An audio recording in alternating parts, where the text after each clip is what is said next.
Hello foodies, ഇന്ന് നമുക്കൊരു chocolate mud cake ഉണ്ടാക്കാം. നല്ല സോഫ്റ്റും ചോക്ലേറ്റ് റിച്ചും ആയിട്ടുള്ള ഈ ഒരു കേക്ക് ഉണ്ടാക്കാനായിട്ട് മുട്ടയോ മൈദയോ ഒന്നും വേണ്ട. അപ്പോൾ ഇതെങ്ങനെയാണ് തയ്യാറാക്കിയെടുക്കുന്നതെന്ന് നോക്കാം. ആദ്യം തന്നെ നമുക്ക് കേക്ക് സ്റ്റീം ചെയ്തെടുക്കാൻ വേണ്ടിയിട്ട് ഇഡ്ഡലി ചെമ്പിൽ കുറച്ച് വെള്ളം ഒഴിച്ചതിന് ശേഷം മീഡിയം ഫ്ലെയിമിലിട്ടിട്ട് ഒന്ന് തിളക്കാനായിട്ട് വെക്കാം.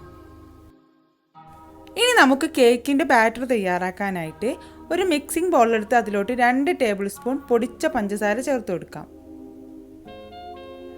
ഇനി ഈ പഞ്ചസാരയിലോട്ട് ഒരു 1/2 കപ്പ് പാലാണ് ചേർത്ത് കൊടുക്കുന്നത്. ഇത് കാച്ചാത്ത പാലാണ്. ഇനി നമുക്കിത് ചേർത്തിട്ട് നന്നായിട്ടൊന്ന് മിക്സ് ചെയ്ത് കൊടുക്കാം. ഇനി ഞാൻ ചേർത്ത് കൊടുക്കുന്നത് ഒരു 2 ടീസ്പൂൺ നാരങ്ങാ നീരാണ്. ചെറുനാരങ്ങയുടെ നീര്, ലെമൺ ജ്യൂസാണ് ചേർത്ത് കൊടുക്കുന്നത്. ഇനി ചേർത്ത് കൊടുക്കുന്നത് ഒരു 1/2 കപ്പ് ചോക്ലേറ്റ് സോസാണ്. കൊക്കോ പൗഡർ ഞാൻ യൂസ് ചെയ്യുന്നില്ല, അതിന് പകരമായിട്ട് ഞാൻ ചോക്ലേറ്റ് സോസ് 1/2 കപ്പ് ചേർത്തിട്ട് നന്നായിട്ട് മിക്സ് ചെയ്തെടുത്തു. ഇത് നന്നായിട്ട് മിക്സ് ചെയ്ത് കഴിഞ്ഞാൽ പിന്നെ ഞാൻ എടുത്തിരിക്കുന്നത് ആട്ടപ്പൊടിയാണ്. ചപ്പാത്തിയൊക്കെ ഉണ്ടാക്കുന്ന ഈ ആട്ടപ്പൊടി 1.5 കപ്പ് നമുക്കൊരു അരിപ്പയിലോട്ട് ഇട്ട് കൊടുക്കാം. ഇനി ഇതിലോട്ട് നമുക്ക് ഒരു 1/2 ടീസ്പൂൺ ബേക്കിംഗ് സോഡ കൂടെ ചേർത്തിട്ട് നന്നായിട്ടൊന്ന് അരിച്ചെടുക്കാം.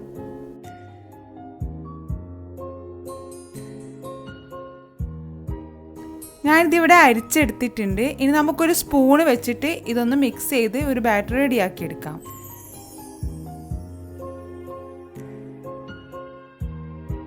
കേക്കിൻ്റെ ബാറ്റർ ഒന്ന് മിക്സ് ആയിട്ട് കഴിഞ്ഞാൽ പിന്നെ ഒരു 3 ടേബിൾ സ്പൂൺ അളവിൽ ഓയിലൂടെ ചേർത്തിട്ട് ഒന്നുകൂടെ മിക്സ് ചെയ്ത് കൊടുക്കാം.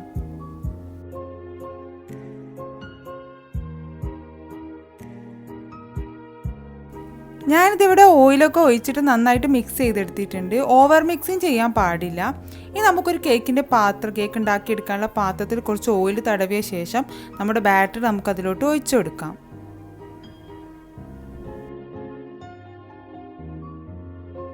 കേക്ക് ബാറ്റർ ഒഴിച്ചു കൊടുത്ത ശേഷം നന്നായിട്ടൊന്ന് തട്ടിക്കൊടുക്കാം. എയർ ബബിൾസ് ഒക്കെ ഉണ്ടെങ്കിൽ പോവും. നമ്മളിത് സ്റ്റീം ചെയ്തെടുക്കായതുകൊണ്ട് ഇതിൻ്റെ മുകൾ ഭാഗം നമുക്കൊരു ഫോയിൽ വെച്ചിട്ട് ഒന്ന് കവർ ചെയ്ത് കൊടുക്കാം. ഇനി ഇതിൻ്റെ ഉള്ളിലുള്ള എയർസൊക്കെ ഒന്ന് പോകാൻ വേണ്ടിയിട്ട് ഒരു കത്തി വെച്ചിട്ട് ചെറുതായിട്ടൊന്ന് ഹോൾസ് ഇട്ട് കൊടുക്കാം.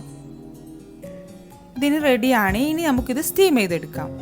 ഞാനിത് നേരത്തെ തന്നെ ചൂടാക്കി വെച്ച ഇഡ്ഡലി ചെമ്പിൽ വെച്ചിട്ട് ഒരു 45 മിനിറ്റ് സ്റ്റീം ചെയ്തെടുക്കുകയാണ് ചെയ്യുന്നത്. ഇഡ്ഡലി ചെമ്പിൽ ഇത്രയും സമയം സ്റ്റീം ചെയ്തെടുക്കാൻ വേണ്ട വെള്ളം നമ്മൾ ആദ്യം തന്നെ ഒഴിച്ച് വെക്കണം. അപ്പോൾ ഒരു 45 മിനിറ്റിന് ശേഷം നമുക്കിത് തുറന്ന് നോക്കാം. ഇതിവിടെ റെഡി ആയിട്ടുണ്ട്. നന്നായിട്ട് പൊങ്ങി വന്നിട്ടുണ്ട്. ഇതിനി നമുക്ക് പുറത്തെടുത്തിട്ട് നന്നായിട്ടൊന്ന് ചൂടാറാൻ വേണ്ടിയിട്ട് വെയിറ്റ് ചെയ്യാം.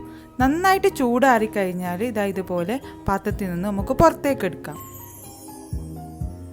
മുട്ടയോ മൈദയോ ഒന്നും ഉപയോഗിക്കാതെ തന്നെ നല്ല സോഫ്റ്റ് ആയിട്ടുള്ള കേക്ക് നമുക്ക് ഈസി ആയിട്ട് ഇങ്ങനെ ചെയ്തെടുക്കാം. ഇനി ഞാൻ ഇതിൻ്റെ മുകളിലുള്ള ഈ ഒരു പോർഷൻസ് ഒക്കെ ഒന്ന് കട്ട് ചെയ്ത് ഒഴിവാക്കുന്നുണ്ട്.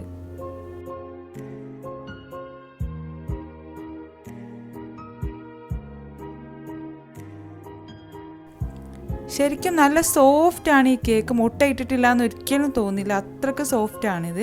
ഇനി ഇതിൻ്റെ മുകളിലായിട്ട് ഞാൻ കുറച്ച് ചോക്ലേറ്റ് ഗണാഷ് ഒഴിച്ചു കൊടുക്കുന്നുണ്ട്. ഇനി കുറച്ച് നട്ട്സും കുറച്ച് ഷുഗർ ബോൾസും വെച്ചിട്ട് ഒന്ന് ഡെക്കറേറ്റും ചെയ്ത് കൊടുക്കുന്നുണ്ട്.